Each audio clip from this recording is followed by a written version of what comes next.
News Channel 8 is your local election headquarters, and this is Politics on Your Side. In our continuing one-on-one with gubernatorial candidates, we will interview today Chris King, Democratic candidate for governor. Chris, thank you so much for being here. It's great to be here. Thank you. Chris, I want to start with the hot topic right now, gun control. Do you believe that any of Florida's gun laws need to be changed? Absolutely.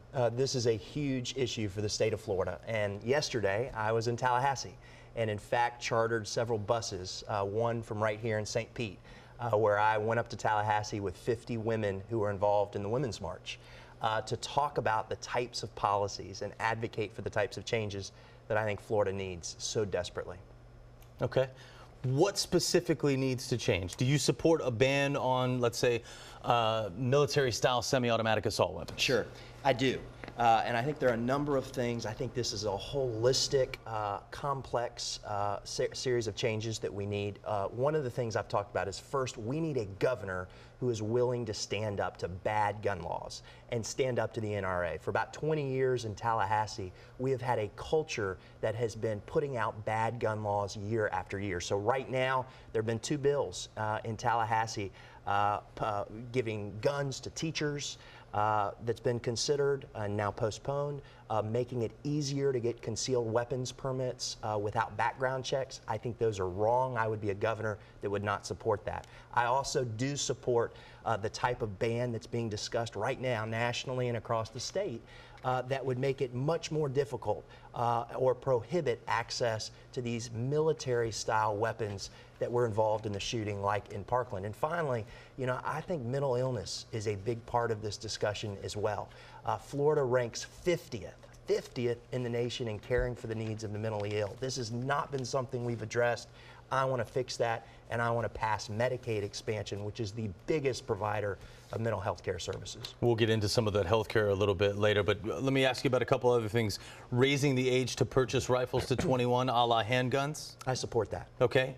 Minimum waiting period increases or instituting them on rifles? I support that. You know, I support sensible. Look, this is not a time or a moment where we're trying to take weapons away from law-abiding citizens. I'm not in support of that. Nobody is.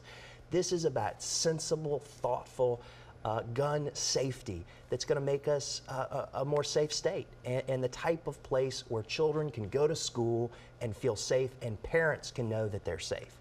And the situation in Parkland, look, I was on a bus yesterday for 4.5 hours with 50 women of all ages, of all backgrounds, who are passionate about seeing changes in the state of Florida. Some that I talked to were from the law enforcement community.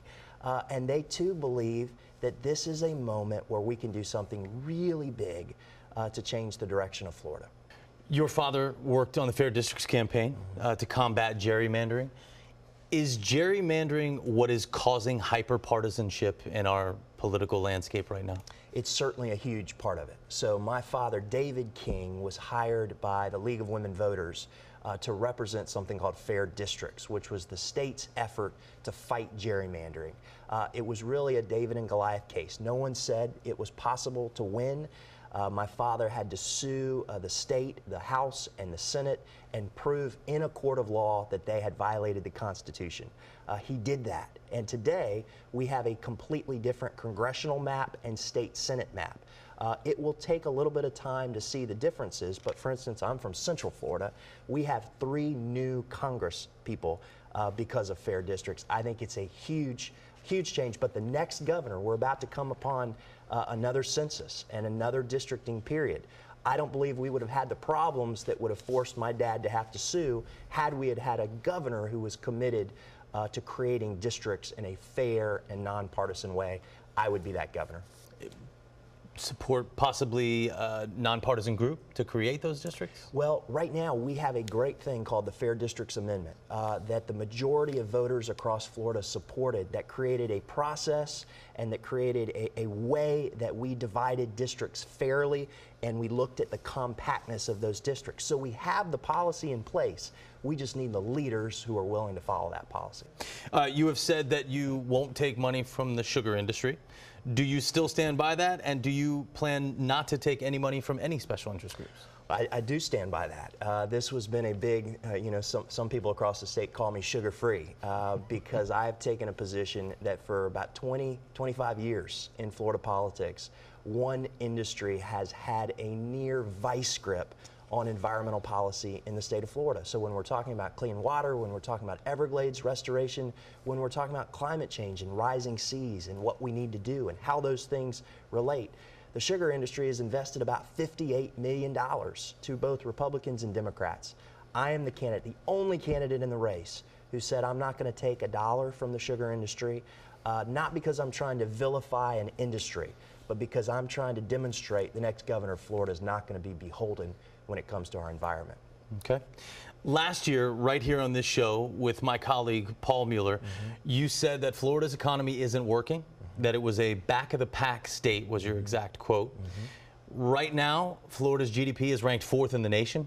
The latest unemployment numbers show we're at 3.7%. That's below the national average of 4.1%, and also puts it about 20th in the U.S.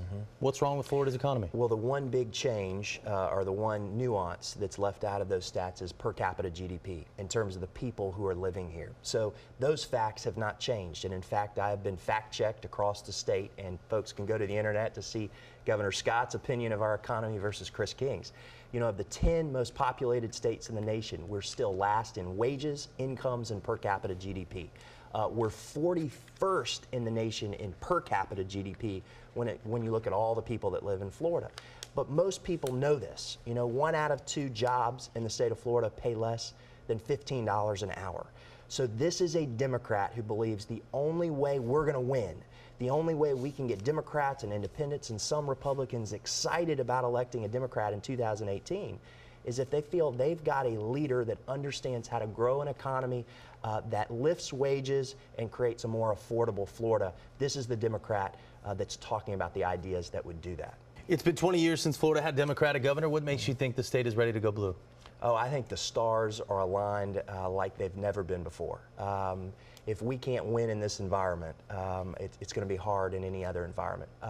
I have now probably spoken about 100 times. I've been to probably 35 counties across Florida. I'm trying to build a relationship, real relationships with voters from south to north to central to Tampa Bay. And folks want a change. They want an authentic leader. Democrats want someone who's electable, who will be transformative. I believe someone who's progressive. You know, they've called me a progressive entrepreneur because they've said, you know, I've been willing to run in a progressive lane and standing up for the values of the Democratic Party. I'm a lifelong Democrat. But they've also said he's an entrepreneur. He's a guy who's grown businesses, created jobs, and demonstrated you can do well by doing good. That's my story. How do you fight against political bloodline like Gwen Graham, who's been in the state forever? Father was a governor. I think it's vision, vision, vision. You know, what I say is how long do we have to pay the debts of the past as opposed to look at the future? You know, this is a candidate for the future. And I'm not just a candidate. I think this is what's unique about my candidacy. You know, this is a mission for me. I didn't see this coming. I'm 39 years old. I married my high school sweetheart. We have 3 young children at home. We're growing a company across the country. But I believe this is a moment where we can impact people in incredible ways. And I want to be a candidate who doesn't just lift up my candidacy, but who really brings a whole bunch of new, fresh, first-time candidates, diverse, dynamic, men, women, African-American, Hispanic, all across the state of Florida. This is going to be a governor who rebuilds a party to support them, equip them, and help them be successful. Let's talk about some of your passions here. Healthcare coverage, we'll start there. The president's new tax plan eliminates the individual mandate.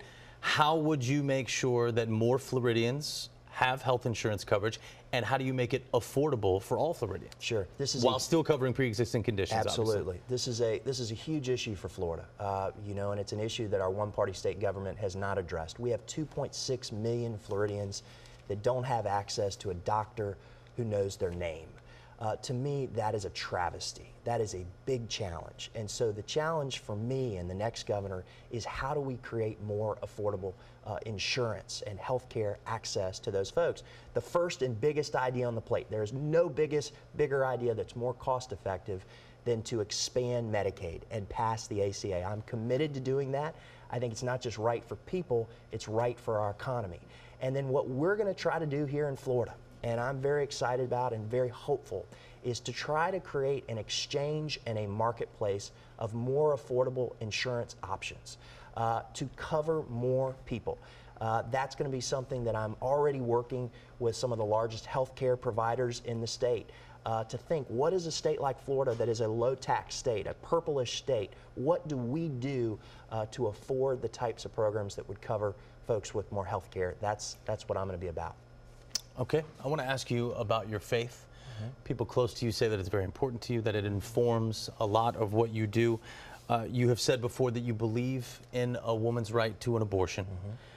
How do you square that view with some voters who might say that they believe that's murder? Sure.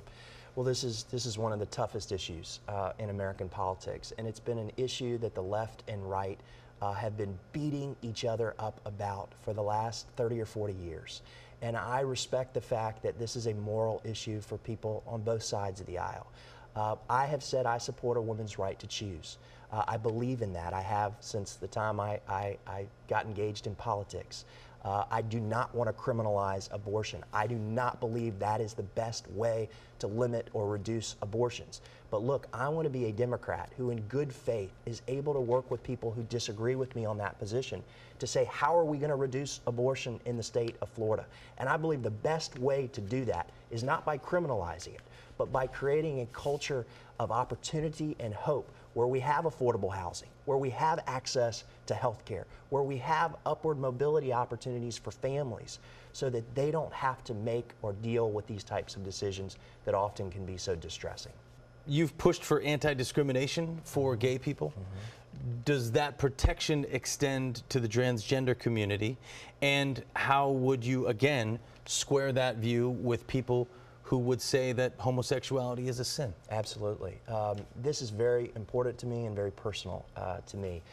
I believe, and this is a part of who I am as a person of faith, that we should not be building a society where people who are in the LGBT community are discriminated against based on their sexual orientation. I think that's wrong when we are prohibiting housing or public services or accommodation. I have many friendships in that community, and I have a great number of advocates in that community. And I believe that I can square that perfectly with my faith, that we need to build a Florida, because this isn't just right. This isn't just a human right. This isn't just right morally to pass what I call the Florida Competitive Workforce Act, which would end discrimination against the LGBT community in this state.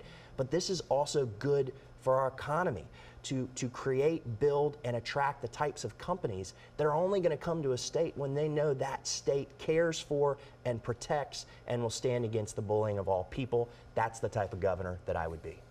You've been praised, again, we'll talk about some of your passions for community outreach, improving the living conditions of people in underdeveloped nations like Haiti and parts of Africa.